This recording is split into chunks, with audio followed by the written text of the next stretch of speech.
এ রাজু ভাই, হ্যাঁ ঠিক আছে ঠিক আছে। ভাই এগুলো কি ইন্ডিয়া গাড়ি খালি করেছেন নাকি? এগুলো ভুটান মাল, ভুটান। ভুটান? জি। আচ্ছা, খালি করলে ক টাকা পাবেন? মানে একটা গাড়ি খালি করলে একটা ফ্যামিলির পুরো চাহিদা মিটে যায়। একটা পুরো ফ্যামিলি চাইতে মিটে যাবে? হ্যাঁ, একটা পুরো ফ্যামিলির চাহিদা মিটে যায়। মাশাআল্লাহ।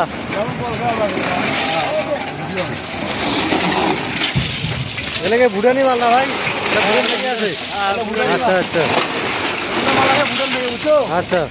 এগুলো আমরা খালি করতেছি না, হ্যাঁ এগুলো মনে করো 30 টাকা টন দিয়ে খালি করি। আচ্ছা, 30 টাকা টন? এগুলো ভাই 30 টাকা টন দিয়ে খালি করি। গাড়িতে মাল আছে পরিশ্রম।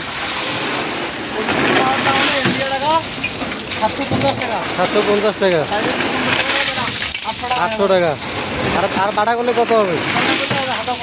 1050 টাকা? 1020 টাকা। 1020 টাকা? আচ্ছা ভাই, ঠিক আছে।